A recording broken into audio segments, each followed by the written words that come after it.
কিন্তু আপনাকে মাত্র 3.5 হাত মাটি করে আল্লাহ বানিয়েছে।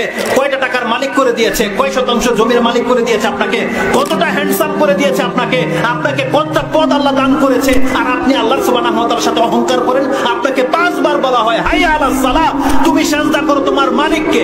আরে জিবরাইল আলাইহিস সালামকে বলা হয়েছিল তুমি সিজদা করো মানুষকে, একটা অধম মানুষকে, তাই তারা করেছিল। আর আপনাকে আমাকে বলেছে তুমি তোমার মালিককে সিজদা করো। আপনি কত বড় অহংকারী হয়ে গেছেন যে আপনি আল্লাহকে সিজদা করেন না?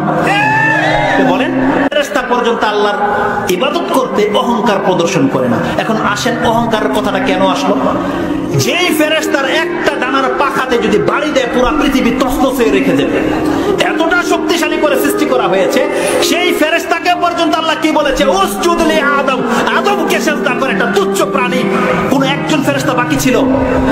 প্রত্যেকটা ফেরেশতা সিজদা করেছে। কোন অহংকার এটা করে? তার মানে আল্লাহ সুবহানাহু ওয়া তাআলার কাছে সেই জিবরাইল পর্যন্ত অহংকার করে না। কাকে সিজদা করতে বলা হয়েছে? বর্তমান যুগের 3.5 হাত মাটি। আদম আলাইহিস সালাম 60 হাত ছিল, তাহলে 60 হাতের একটা মানুষকে জিবরাইল আলাইহিস সালামের মতো ফেরেশতা পর্যন্ত সমস্ত ফেরেশতা সেদিন সিজদা করেছিল। কার আদেশে? আল্লাহর আদেশে। তার মানে যেই ব্যক্তি আল্লাহর আদেশকে ফলো করে সে অহংকার করে না। কিন্তু আপনাকে মাত্র 3.5 হাত মাটি করে আল্লাহ বানিয়েছে, কয়টা টাকার মালিক করে দিয়েছে, কয় শতাংশ জমির মালিক করে দিয়েছে আপনাকে, কতটা হ্যান্ডসাম করে দিয়েছে আপনাকে, আপনাকে কতটা পদ আল্লাহ দান করেছে, আর আপনি আল্লাহ সুবহানাহু ওয়া তাআলার সাথে অহংকার করেন। আপনাকে 5 বার বলা হয় হাইয়া আলাস সালাহ, তুমি সিজদা করো তোমার মালিককে। আরে জিবরাইল আলাইহিস সালামকে বলা হয়েছিল তুমি সিজদা করো মানুষকে, একটা অধম মানুষকে, তাই তারা করেছিল। আর আপনাকে আমাকে বলেছে তুমি তোমার মালিককে সিজদা করো। আপনি কত বড় অহংকারী হয়ে গেছেন যে আপনি আল্লাহকে সিজদা করেন না? বলেন, তার মানে এটাকে বলা হয় অহংকার। আল্লাহ এই জন্য অহংকার শব্দটা ব্যবহার করেছে, ওয়ালা ইস্তাকবিরুনা আন ইবাদাতি, তারা আল্লাহর ইবাদতের ক্ষেত্রে অহংকার প্রদর্শন করে না বান্দা। কিন্তু তুমি 3.5 হাত মাটি হয়ে তুমি আল্লাহর সামনে অহংকার করো। আপনি শুধু পয়সাওয়ালাকে অহংকার ভাবেন, আপনারা প্রত্যেকটা অহংকারী আমরা যারা আল্লাহ সুবহানাহু ওয়া তাআলার ইবাদত করি না। আপনি কোন সাহসে আপনি দাঁড়িয়ে ফেলে দিতে পারেন বলেন?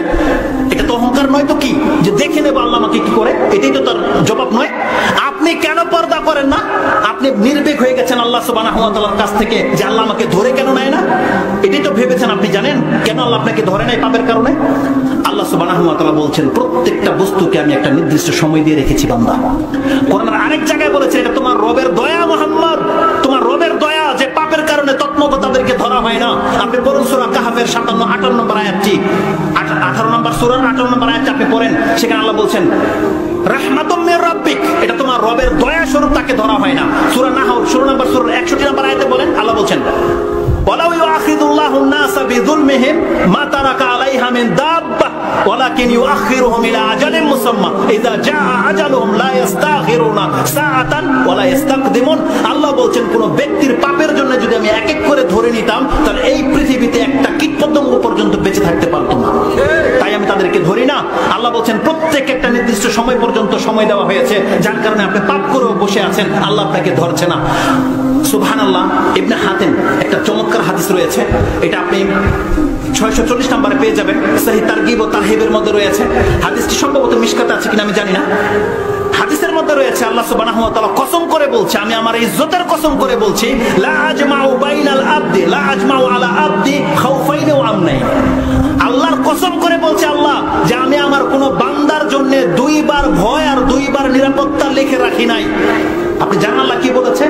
কোন ব্যক্তির তকদিরে আল্লাহ 2টা শান্তি আর 2টা ভয় লেখা রাখে নাই। তার মানে সে 2 বার শান্তিতে থাকবে আর 2 বার সে ভয় পাবে, কোন বান্দা এমন হবে না। আল্লাহ কেন বলেছে কথাটা? মান খাফানি ফিদ দুনিয়া